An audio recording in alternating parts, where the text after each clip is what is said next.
یہ شعبان، رجب اور رمضان کے درمیان مہینہ ہے، تو لوگ نفلی عبادات سے غفلت کا شکار ہو جاتے ہیں۔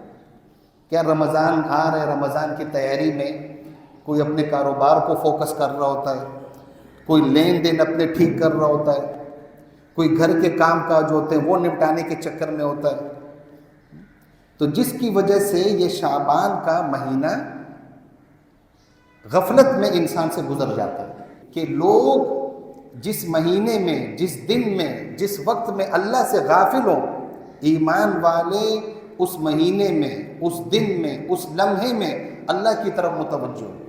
تیسرا، اللہ تعالیٰ کے سامنے اعمال کی پیشی سالانہ طور پر ہوتی ہے۔ سالانہ طور پر اللہ کے سامنے اعمال وہ شعبان میں پیش ہوتے ہیں۔ اگر ہم چاہتے ہیں ہماری دعائیں قبول ہو تو قبولیت کا بہترین وقت وہ تہجد کا وقت ہے، اور یہ رمضان میں یہ تہجد کا وقت سب کو نصیب ہوگا۔ اللہ تعالیٰ سب کو نصیب فرمائے، عبادت کے ساتھ، تہجد کے ساتھ نصیب فرمائے۔ السلام علیکم ورحمۃ اللہ وبرکاتہ۔ ان الحمد للہ نحمده ونستعینه ونستغفره ونعوذ باللہ من شرور انفسنا ومن سیئات اعمالنا، من يهده الله فلا مضل له ومن يضلله فلا هادي له، واشهد ان لا اله الا الله وحده لا شريك له، واشهد ان محمدا عبده ورسوله۔ يا ايها الذين آمنوا اتقوا الله حق تقاته ولا تموتن الا وانتم مسلمون۔ يا ايها الناس اتقوا ربكم الذي خلقكم من نفس واحدة وخلق منها زوجها وبث منهما رجالا كثيرا ونساء، واتقوا الله الذي تساءلون به والأرحام إن الله كان عليكم رقيبا۔ يا أيها الذين آمنوا اتقوا الله وقولوا قولا سديدا يصلح لكم أعمالكم ويغفر لكم ذنوبكم، ومن يطع الله ورسوله فقد فاز فوزا عظيما۔ أما بعد، فإن أحسن الكلام كلام الله، وأحسن الهدي هدي محمد صلى الله عليه وسلم، وشر الأمور محدثاتها، وكل محدثة بدعة، وكل بدعة ضلالة، وكل ضلالة في النار۔ يقول الله سبحانه وتعالى: أعوذ بالله من الشيطان الرجيم، بسم الله الرحمن الرحيم، حاميم والكتاب المبين، إنا أنزلناه في ليلة مباركة إنا كنا منذرين۔ من يطع الله ورسوله فقد رشد واهتدى، ومن يعص الله ورسوله فقد ضل وغوى۔ اللهم صل على محمد وعلى آل محمد كما صليت على إبراهيم وعلى آل إبراهيم إنك حميد مجيد۔ اللهم بارك على محمد وعلى آل محمد كما باركت على إبراهيم وعلى آل إبراهيم إنك حميد مجيد۔ مسنون خطبے کے بعد بھائیوں، بزرگوں، قرآن مجید کی سورہ الدخان کی ابتدائی 3 آیات تلاوت کی گئی۔ ان آیات کے بارے میں علامہ ابن کثیر رحمہ اللہ فرماتے ہیں کہ اللہ تبارک و تعالی ان آیات میں قرآن عظیم کی عظمت اور اس کی شان بیان فرما رہا ہے۔ فرمایا حامیم حروف مقطعات میں سے ہے، اللہ رب العالمین ہی اس کا معنی اور مفہوم جانتا ہے۔ والکتاب المبین، اس کتاب کی قسم کہ وہ کتاب خود بھی واضح ہے اور اپنے پڑھنے والوں، اپنے اوپر ایمان رکھنے والوں کو واضح رہنمائی کرتی ہے، اپنا موقف، اپنا مدعا واضح طور پر پیش کرتی ہے، بیان کرتی ہے المبین۔ فرمایا انا انزلناہ فی لیلۃ مبارکہ، بے شک ہم نے اسے برکت والی رات میں نازل فرمایا، اور وہ رات کسی ایک برکت سے لبریز نہیں ہے، اس میں کوئی ایک برکت نہیں ہے، اس میں بے شمار برکات ہیں۔ انا کنا منذرین، فرمایا بے شک ہم خبردار کرنے والے ہیں۔ رب العالمین اس قرآن مجید کے ذریعے سے عذابوں سے، اپنی ناراضی کے کاموں سے خبردار کرتا ہے، تاکہ رب العالمین کے بندے اللہ کے عذاب سے بچاؤ والے عقائد اور اعمال اختیار کریں۔ انا کنا منذرین۔ علامہ ابن کثیر رحمہ اللہ فرماتے ہیں کہ لیلۃ مبارکۃ، برکتوں والی رات سے مراد لیلۃ القدر ہے، اور فرمائے انا انزلناہ فی لیلۃ القدر، سورۃ القدر کی آیت پیش کی کہ بے شک ہم نے اس قرآن مجید کو لیلۃ القدر میں اتارا۔ مزید فرماتے ہیں کہ وہ لیلۃ القدر کس مہینے میں ہے، تو سورۃ البقرہ کی آیت 185، شہر رمضان الذی انزل فیہ القرآن، وہ لیلۃ القدر جس مہینے میں ہے اس کا نام ہے رمضان۔ رمضان وہ مہینہ ہے جس میں قرآن مجید کا نزول شروع ہوا، تو لیلۃ مبارکۃ اس سے مراد لیلۃ القدر ہے۔ مزید فرماتے ہیں کہ جنہوں نے یہ فرمایا، جیسے امام اکرمہ رحمہ اللہ کا قول ہے، ان کا یہ قول شاذ ہے جو قابل قبول نہیں ہے، وہ فرماتے ہیں انہا لیلۃ النصف من شعبان، یہ 15ویں شعبان کی رات ہے۔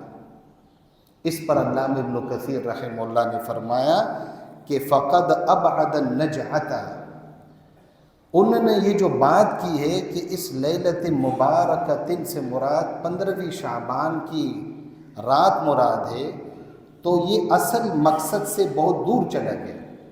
یعنی جس مقصد کے لیے، جس مطلب کے لیے، جس بات کو سمجھانے کے لیے اللہ تعالیٰ نے یہ آیت اتاری، جو یہ تفسیر کرتے کہ اس سے مراد 15ویں شعبان کی رات ہے، وہ اللہ تعالیٰ کے مطلب کو سمجھنے سے بہت دور رہ گیا۔ اللہ تبارک و تعالیٰ کا مقصد اس سے رہ گیا۔ فرمایا یہ ایسی رات فیہا یفرق کل امر حکیم، جس میں ہر محکم، ہر مضبوط، یعنی ہو جانے والے کام کا فیصلہ کیا جاتا ہے۔ تو یہ لیلۃ القدر میں ہوتا ہے، رمضان میں۔ اور یہ یاد رکھیں کہ اللہ تبارک و تعالیٰ نے مخلوقات کی تقدیر ان کی پیدائش سے 50,000 سال پہلے لکھ دی۔ صحیح مسلم کی حدیث 6748، سیدنا عبداللہ ابن عمر ابن العاص رضی اللہ تعالیٰ عنہ فرماتے ہیں کہ اللہ کے رسول صلی اللہ علیہ وسلم نے فرمایا اللہ تعالیٰ نے تمام مخلوقات کی تقدیریں تحریر فرما دی، کب؟ قبل ان یخلق السماوات والارض ب50,000 سنہ، 50,000 سال پہلے۔ تو لیلۃ القدر میں کیا ہوتا ہے؟ اللہ رب العالمین سال کا پروگرام متعلق فرشتوں کو، جن کی مختلف ڈیوٹیاں ہوتی، اللہ تعالیٰ ان کو سالانہ پروگرام فراہم کر دیتا ہے کہ ملک الموت کو ان کی روحیں قبض کرنی ہیں، وغیرہ وغیرہ۔ تو یہ مطلب ہے فیہا یفرق کل امر حکیم۔ تو میرے بھائیو، یہ جو شعبان کا مہینہ ہے، اس کے جو فضائل قرآن اور حدیث میں وہ ہم ماننے کے پابند ہیں بحیثیت مسلم۔ ہم پر لازم ہے کہ ہم اس کے وہ فضائل تسلیم کریں، اور جو فضائل شعبان کے ثابت نہیں ہیں، ہم ان کو، ان فضیلتوں کو مانیں گے نہیں جو اللہ نے نہیں فرمایا، جو رسول اللہ صلی اللہ علیہ وسلم نے نہیں فرمایا، ہم ان کو مانیں گے نہیں۔ تو یہ شعبان کا جو مہینہ ہے یہ رمضان کا سفیر ہے، شعبان کے بعد رمضان کا مہینہ ہے۔ تو جو شعبان میں عبادات پر توجہ دے گا، قرآن مجید کی تلاوت سے جڑا رہے گا، نفلی روزوں کا اہتمام کرے گا، تو رمضان بھی اس کا بہترین گزرے گا اللہ کی توفیق سے انشاءاللہ۔ رسول اللہ صلی اللہ علیہ وسلم رمضان سے پہلے والے مہینے شعبان میں عبادات کا کتنا اہتمام فرماتے تھے۔ ایک تو جو روٹین کی عبادات ہے وہ تو نبی علیہ السلام کرتے ہی تھے، اس سے ہٹ کر نبی صلی اللہ علیہ وسلم نفلی روزوں والی عبادت کا بہت زیادہ اہتمام فرماتے تھے۔ یہ نسائی کی روایت ہے، حدیث نمبر 2359۔ سیدنا اسامہ بن زید رضی اللہ تعالیٰ عنہما نے نبی صلی اللہ علیہ وسلم سے پوچھا، اے اللہ کے رسول صلی اللہ علیہ وسلم، ہم آپ کو دیکھ رہے ہیں کہ آپ شعبان کے علاوہ کسی اور مہینے میں نفلی روزے کثرت سے نہیں رکھتے، شعبان میں کثرت سے آپ نفلی روزے کیوں رکھتے ہیں؟ وجہ پوچھ رہے ہیں، حکمت پوچھ رہے ہیں۔ اللہ کے رسول صلی اللہ علیہ وآلہ وسلم نے اس کی دو وجہ بتائی۔ پہلی وجہ کیا ہے کہ ذالک شہر یغفل الناس عنہ بین رجب و رمضان، یہ شعبان رجب اور رمضان کے درمیان مہینہ ہے، تو لوگ نفلی عبادات سے غفلت کا شکار ہو جاتے ہیں۔ کیا رمضان آ رہا ہے، رمضان کی تیاری میں کوئی اپنے کاروبار کو فوکس کر رہا ہوتا ہے، کوئی لین دین اپنے ٹھیک کر رہا ہوتا ہے، کوئی گھر کے کام کاج ہوتے ہیں وہ نپٹانے کے چکر میں ہوتا ہے، تو جس کی وجہ سے یہ شعبان کا مہینہ غفلت میں انسان سے گزر جاتا ہے۔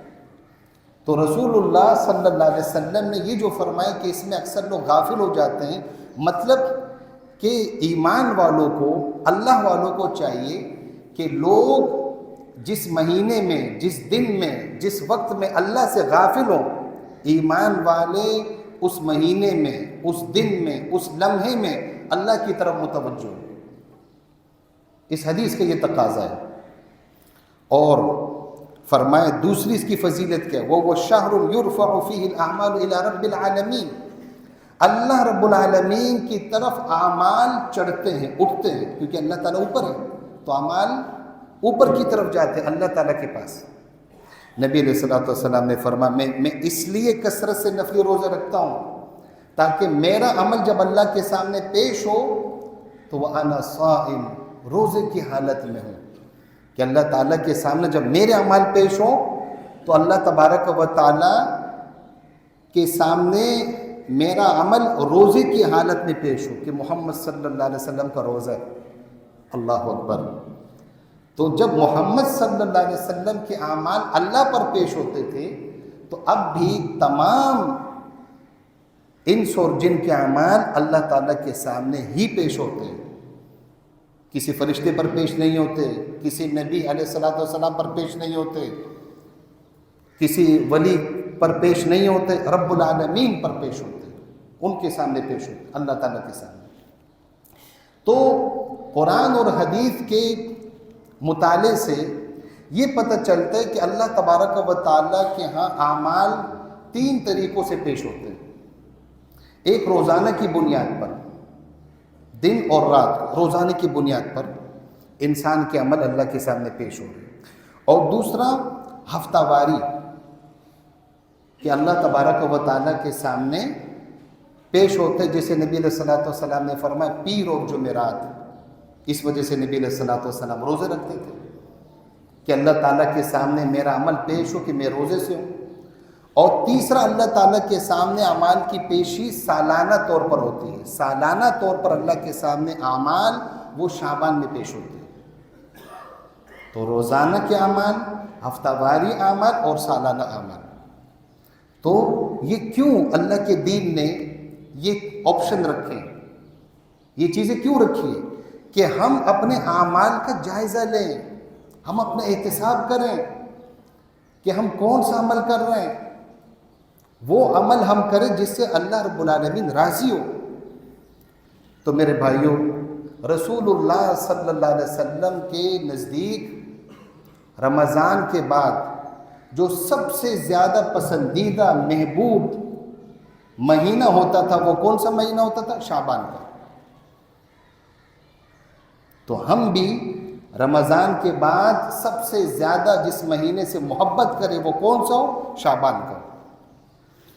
یہ ابو داود کی روایت حدیث نمبر 2431، سیدہ عائشہ رضی اللہ تعالیٰ عنہ فرماتی ہے کان احب الشہور الی رسول اللہ صلی اللہ علیہ وسلم ان یصوم شعبان، کہ نبی صلی اللہ علیہ وسلم کے نزدیک تمام مہینوں میں سب سے زیادہ پسندیدہ مہینہ شعبان کا ہوتا تھا۔ کس اعتبار سے؟ روزوں کے اعتبار سے، یعنی صرف ہمیں اس کو پسند نہیں کرنا ہے کہ یہ مہینہ ہمیں بہت پسند ہے، نہیں، نفلی روزوں کا بھی اہتمام کرنا ہے۔ ثم یصلہ برمضان، پھر نبی صلی اللہ علیہ وسلم شعبان کے بعد رمضان کے روزے رکھتے تھے۔ اسی طرح یہ روایت ترمذی میں ہے، حدیث نمبر 736 میں ام المؤمنین ام سلمہ رضی اللہ تعالیٰ عنہ فرماتی ہیں کہ میں نے اللہ کے رسول صلی اللہ علیہ وسلم کو لگاتار 2 مہینے کے روزے رکھتے ہوئے نہیں دیکھا کہ آپ نے لگاتار 2 مہینے کے روزے رکھے ہوں، الا شعبان و رمضان، مگر شعبان اور رمضان کے روزے نبی صلی اللہ علیہ وسلم لگاتار رکھتے تھے۔ تو رمضان کے تو سارے روزے مہینہ 29 یا 30 کا ہوتا ہے اسلامی کیلنڈر کے اعتبار سے، تو رمضان تو نبی صلی اللہ علیہ وسلم پورا رکھتے تھے۔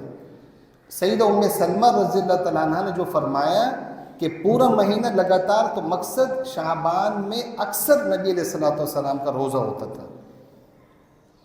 یہ نہیں کہ جس طرح رمضان پورا مہینہ نبی علیہ السلام رکھتے تھے، یہ تو فرض ہے، اس طرح پورے مہینے کے روزے رمضان کے علاوہ نبی صلی اللہ علیہ وسلم نے کسی مہینے کے پورے روزے نہیں رکھے۔ تو یہ جو فرمائے کہ شعبان میں روزے رکھتے تو مطلب زیادہ تر روزے رکھتے تھے، زیادہ تر۔ شعبان میں بہت کم دن ایسے گزرتے تھے نبی علیہ السلام کی زندگی میں کہ آپ کا روزہ نہ ہوتا۔ تو اسی وجہ سے ام المؤمنین اور سیدہ عائشہ رضی اللہ عنہ اور دیگر امہات المؤمنین رضی اللہ تعالیٰ عنہ جو نبی صلی اللہ علیہ وسلم کی زوجات کی بیویاں تھیں، اب خواتین کے ساتھ بیماریاں ہوتی ہیں، شرعی عذر ہوتا ہے جس کی بنا پر وہ رمضان کے روزے نہیں رکھے گی۔ جو حیض کا مسئلہ ہے کہ عورت جو ہے وہ نہ نماز پڑھے گی حیض کی حالت میں، نہ روزے رکھے گی، فرض روزے، نفلی جب فرض نہیں رکھے گی تو نفلی کیسے رکھے گی؟ لیکن جو فرض روزے اس کی قضا اس کو کرنی ہے، نمازوں کی قضا نہیں ہے، فرض روزوں کی قضا ہے۔ تو جو امہات المؤمنین ہوتی تھی ان کے ذمے بھی روزے رہ جاتے تھے۔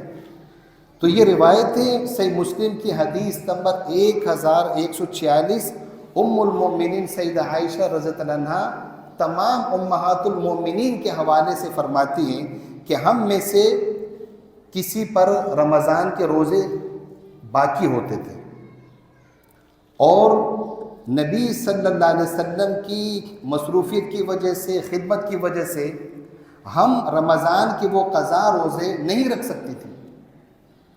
چونکہ نبی صلی اللہ علیہ وسلم شعبان میں خود نفلی روزے زیادہ رکھتے تھے، تو ہم شعبان میں پھر وہ قضا روزے رکھتے تھے۔ پھر شعبان میں ہم امہات المومنین وہ روزے رکھتی تھی۔ تو اس کا مطلب کیا ہوا؟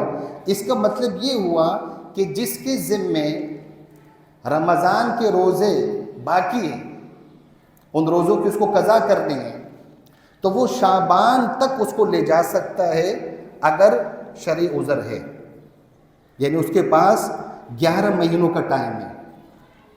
تو 11 مہینے یہ بہت بڑا عرصہ ہے کہ جس سے روزے رہ گئے بیماری کی وجہ سے، سفر کی وجہ سے، شرعی عذر کی وجہ سے، تو وہ ان 11 مہینوں میں تو وہ روزے لوٹا دے۔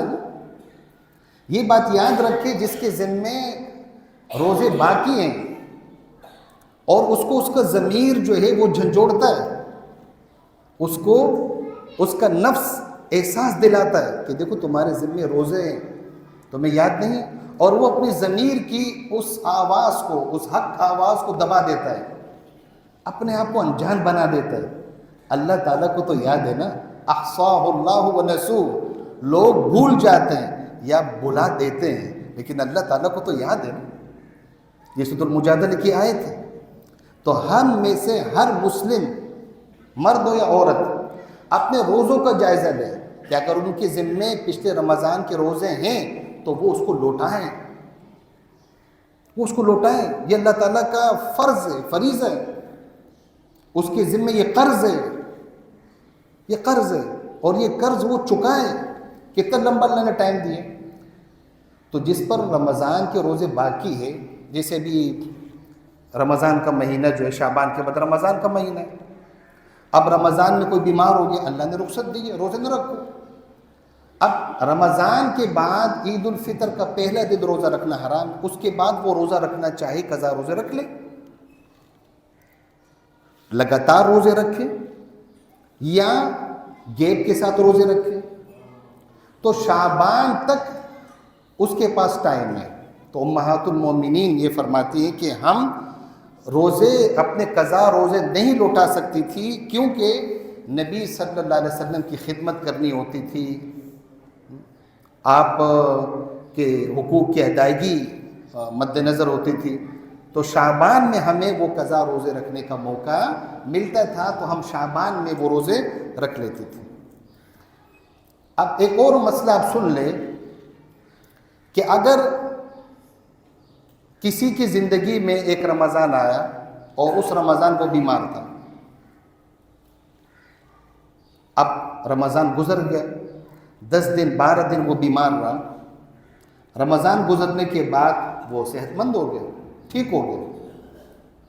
اس نے وہ 8 یا 10 دن جو بیماری کے اس کے دن تھے وہ روزے اس نے نہیں رکھے. رمضان کے بعد جو شوال، ذوالقعدہ، ذوالحجہ، محرم، صفر، ربیع الاول، ربیع الثانی، جمادی الاول، جمادی الثانی، رجب، شعبان، پھر رمضان آ گیا. اب جب پھر اگلا رمضان آ گیا، اب اگلے رمضان کا تو وہ روزے رکھ رہا ہے، لیکن جو اس کے ذمے وہ 8 یا 10 روزے جو قضا ہو گئے تھے وہ بھی تو اس کے ذمے، وہ اس کو رکھ لیں. تو سب سے پہلے جو موجودہ رمضان کا وہ مہینہ جس میں وہ پہنچ گیا، سب سے پہلے تو وہ روزے رکھے گا. اب جو پچھلے روزے رہ گئے تو ان روزوں کے قضا کے ساتھ ساتھ ہر روزے کے بدلے غریب کو کھانا کھلائے گا. یہ روایت سن لیں. اور یہ فتویٰ کن کن کا ہے؟ یہ سیدنا ابو ہریرہ رضی اللہ عنہ کا فتویٰ ہے، سیدنا عبداللہ ابن عباس رضی اللہ عنہ کا فتویٰ ہے.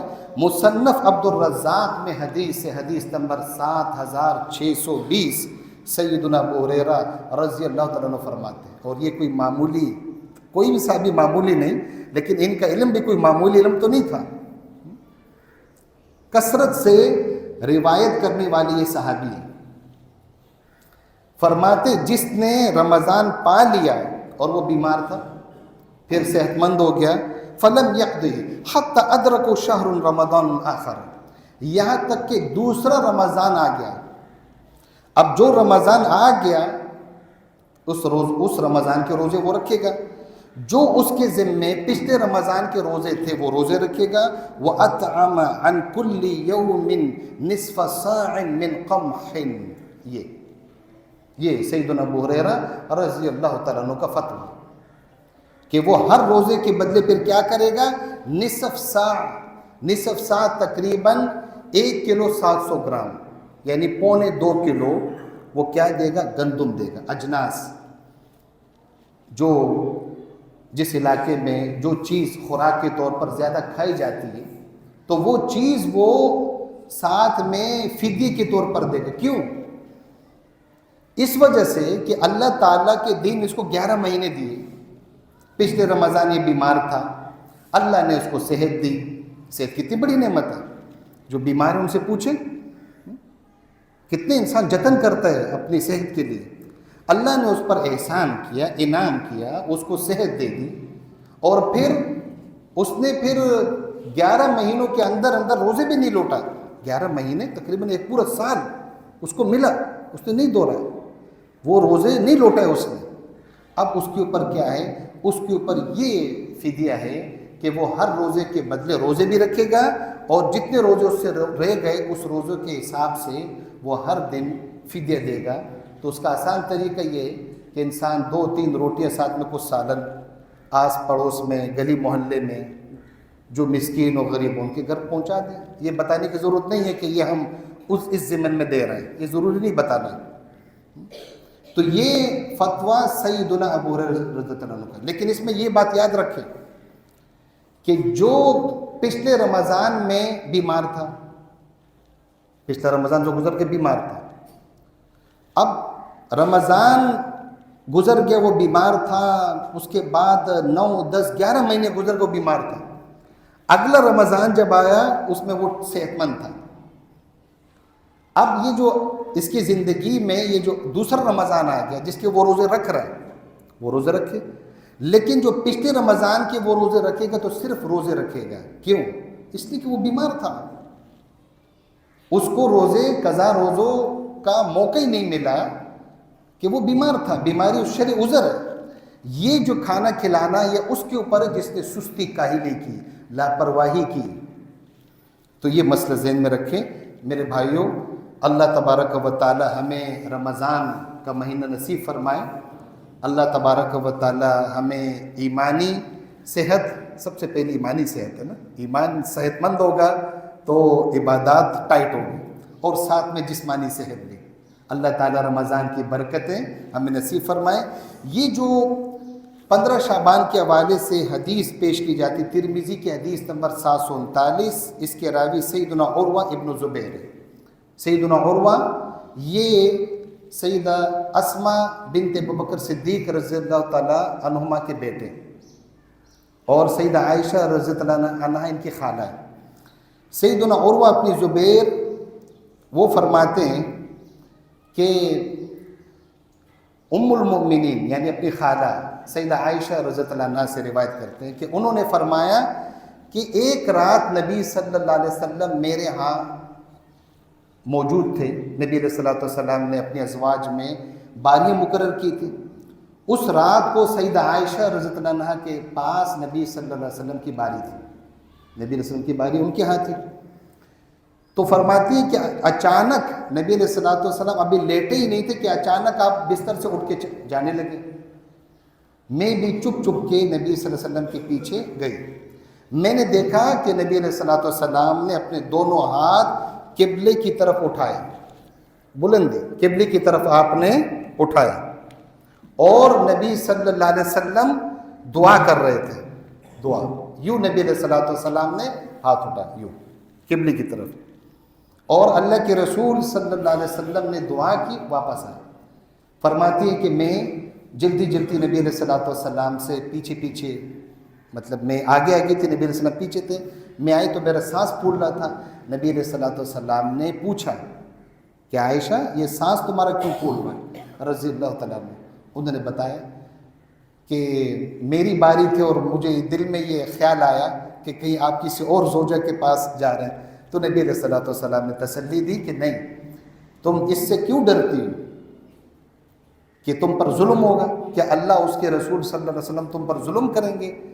پھر نبی علیہ الصلوۃ والسلام نے فرمایا، جبریل علیہ السلام آئے تھے، انہوں نے اللہ کا حکم سنا ہے کہ آپ بقیع قبرستان میں جو مدفون صحابہ ہیں رضی اللہ عنہم اجمعین ان کے لیے جا کر آپ دعا کریں۔ بقیع الغرقد، بقیع یہ مدینے میں ایک جگہ ہے، اور غرقد اس لیے کہ غرقد درخت ہے، وہاں پر یہ درخت بہت زیادہ تھے، اس وجہ سے بقیع الغرقد قبرستان کا نام پڑا۔ تو نبی صلی اللہ علیہ وسلم واپس تشریف لے آئے۔ اب ترمذی کی یہ جو روایت ہے، حدیث نمبر دوبارہ سن لیں، حدیث نمبر 739، یہاں تک یہ بات صحیح ہے۔ اس حدیث ترمذی کی جو یہ روایت یہاں تک جو ہے وہ صحیح ہے، اور اس کی دلیل کیا ہے؟ صحیح مسلم کی حدیث نمبر 2256، جس میں جو واقعہ میں نے ابھی آپ کو بیان کیا وہ تفصیل کے ساتھ درج ہے۔ صحیح مسلم کی حدیث نمبر 2256۔ اس ترمذی کی روایت میں آگے ہے کہ نبی صلی اللہ علیہ وسلم کی طرف یہ بات منسوب ہے کہ آپ نے فرمایا کہ اللہ تبارک و تعالی 15ویں شعبان کی رات کو آسمان دنیا پر آتا ہے، آسمانی دنیا پر اللہ تعالیٰ نازل ہوتا ہے. اور رب العالمین فَيَغْفِرُ لِأَكْثَرَ مِنْ عَدَدِ شَعْرِ غَنَمِ كَلْبٍ، قبیلے کلب کی بکریوں کے بال کے برابر، اس سے بھی زیادہ اللہ تعالیٰ بندوں کی مغفرت فرماتا ہے. جو کلب قبیلہ تھا ان کی بکریوں کے بال بہت گھنے ہوتے تھے، بہت زیادہ ہوتے تھے. اب یہ جو روایت ہے، یہ جو حدیث یہ ترمذی میں، اور شب برات 15ویں شعبان کے حوالے سے لوگ بڑا چڑھا کر پیش کرتے ہیں. اس حدیث کو امام ترمذی رحمۃ اللہ علیہ نے اپنی کتاب میں ذکر فرمایا، اور حدیث ذکر کرنے کے بعد کیا فرماتے ہیں؟ سمعت محمدا یضعف هذا الحدیث. بھائی یہ حدیث آپ بیان کر رہے ہیں، پڑھ رہے ہیں، ذرا اس حدیث کے کمنٹس تو دیکھیں. اس حدیث پر خود امام ترمذی رحمہ اللہ کیا کمنٹس دے رہے ہیں. انہوں نے فرمایا کہ میں نے محمد ابن اسماعیل یعنی امام بخاری رحمۃ اللہ علیہ سے سنا آپ اس حدیث کو ضعیف قرار دے رہے تھے.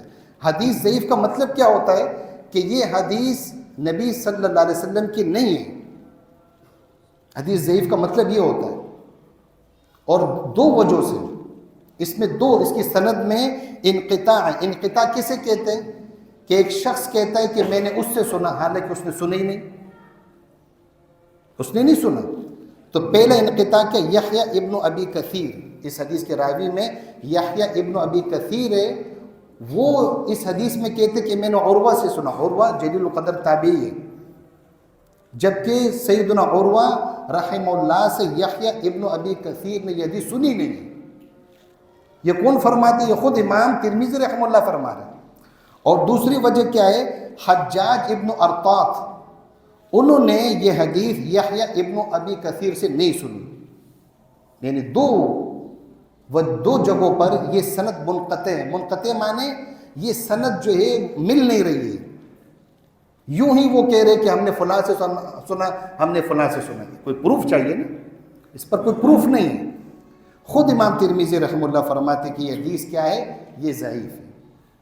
میرے بھائیوں، اس حدیث میں یہ جو الفاظ ہے کہ اللہ تعالیٰ آسمان دنیا پر آتا ہے، تو یہ بات صحیح ہے. لیکن صرف 15ویں شعبان کی رات میں اللہ تعالیٰ آسمان دنیا پر نہیں آتا، جس طرح اللہ تعالیٰ کی شان ہے. اللہ تعالیٰ کا آسمان دنیا پر آنا یہ اللہ کی صفت ہے جس پر ہمارا ایمان ہے. لیکن کس طرح آتا ہے وہ جانتا ہے جو آتا ہے. وہ جانتا ہے جو آتا ہے اللہ تعالیٰ. یہ بات جو ہے صحیح بخاری میں حدیث نمبر 1145 میں کہ ہر رات اس طرح ہوتا ہے، صرف 15ویں شعبان کو نہیں. اس کے راوی سیدنا ابو ہریرہ رضی اللہ تعالیٰ عنہ ہیں.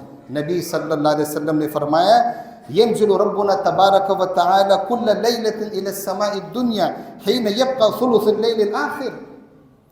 رب العالمین اللہ تبارک و تعالی ہر رات کو جب رات کا تیسرا آخری حصہ رہ جاتا ہے، اللہ تعالیٰ اپنی شان کے مطابق آسمان دنیا پر، اس آسمان پر جو دنیا والوں کے قریب، اس پر اللہ تعالیٰ آتا ہے، نازل ہوتا ہے. یہ تو ہر رات ہوتا ہے، یہ تو 15ویں شعبان کے لیے خاص نہیں ہے. اور اللہ تعالیٰ اعلانات فرماتا ہے، اللہ تعالیٰ دعوت دے رہا ہوتا ہے. اس دعوت پر لبیک کہنے والے وہ خوش نصیب ایمان والے تہجد گزار ہوتے ہیں، جو اس وقت جاگے ہوتے ہیں، جو عبادت کر رہے ہوتے ہیں، جو رب سے مانگ رہے ہوتے ہیں. اللہ اعلان فرماتے من یدعونی فاستجیب لہ، کون ہے جو مجھ سے دعا مانگے میں اس کی دعا قبول کروں. اللہ دعا قبول کرنے والا ہے، اللہ تعالیٰ ہی دعا قبول کرنے والا ہے، اللہ تعالیٰ ہی مشکل کشا ہے. اگر ہم چاہتے ہیں ہماری دعا قبول ہو تو قبولیت کا بہترین وقت وہ تہجد کا وقت ہے. اور یہ رمضان میں یہ تہجد کا وقت سب کو نصیب ہوگا. اللہ تعالیٰ سب کو نصیب فرمائے، عبادت کے ساتھ، تہجد کے ساتھ نصیب فرمائے. دوسرا اللہ تعالیٰ اعلان فرماتا ہے من یسألنی فأعطیہ، کون ہے جو مجھ سے مانگے میں اس کو عطا کروں. اللہ اکبر، اللہ کتنا مہربان ہے، کس قدر اس کی محبت ہے کہ اپنے رسول صلی اللہ علیہ وسلم کے ذریعے سے ان اعلانات سے ہمیں آگاہ کر دیا. اور تیسری بات من یستغفرنی فاغفر له، جس کو اس کے گناہ پریشان کر رہے ہیں، وہ گناہوں سے پریشان ہے، گناہوں کا بوجھ اس کو پریشان کیے ہوئے ہیں، اس کی نیندیں اڑا دیے، وہ بے چین ہے، وہ ڈپریشن میں گناہوں کے بوجھ کی وجہ سے. تو اللہ فرماتے من یستغفرنی فاغفر لہ، کون ہے جو مجھ سے معافی مانگے میں اس کو معاف کر دوں. اشارہ اس اوپر کی طرف، کیونکہ اللہ تعالیٰ اوپر ہے. تو اللہ تعالیٰ ہمیں توفیق دے کہ ہم تہجد کا اہتمام کریں اور خرافات سے، بدعات سے ہم بچیں. اللہ تبارک و تعالیٰ ہمیں نفلی روزے کثرت سے رکھنے کی توفیق عطا فرمائے. آمین. بارک اللہ فیک وصلی اللہ علی رسول النبی الکریم. والسلام علیکم.